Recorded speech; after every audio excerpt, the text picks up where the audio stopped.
Source: The New York Times Upfront published an article titled, "Is President Vladimir Putin's increasingly autocratic behavior a threat to Russia's fragile democracy?"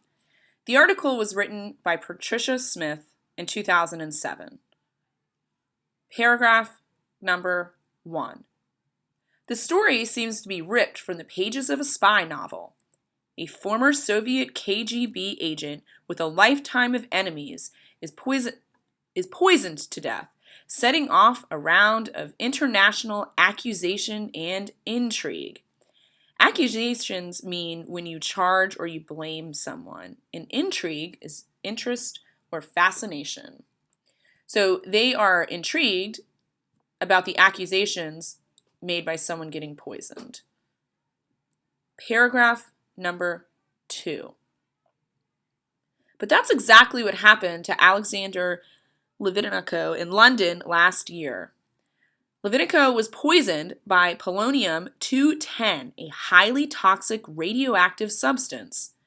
Shortly before his agonizing death in November, Litvinenko said he was sure that Russian government was President Vladimir V. Putin, a former KGB agent himself, were to blame. Paragraph number 3. Just the idea of Litvinenko would make such an accusation and that anyone would take it seriously, the British government has been investigating, speaks volumes about the extent to which democracy seems to be faltering in Putin's Russia. And faltering means wavering or stumbling or halting. Paragraph number 4. Over the course of his 7 years in office, Putin has steadily concentrated power in his hands. With elections on the horizon for the Duma or Parliament in December and the presidency next March, there is increasing concern about the future of Russia's fragile democracy. Fragile means delicate, flimsy, or shaky. Paragraph number 5. It's a political system that has democratic trappings, but a strong authoritarian core, says Rajan Menon, a Russian expert at the Council of Foreign Relations in Washington. That said, it's not a state that's involved with repressing people on a daily basis. It's provided stability and a strong economy, which is why Putin has approval ratings above 70%. Silencing the media. Paragraph 6. Last year, Putin signed a bill into law that designates slander or libel of government officials as extremism. Designates means identifies or labels. Slander means to insult, slur, or smear. Journalism and civil rights groups fear the law will further restrict people's freedoms of expression. He has shut down independent TV stations that once criticized him.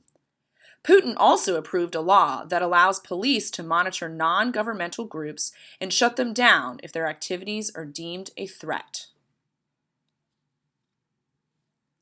Paragraph 7.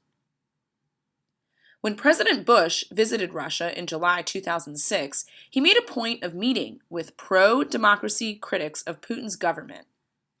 After the meeting, Bush told reporters he had assured those he met with that the United States of America cares about the form of government in Russia, that we believe in the universal values embedded in democracy.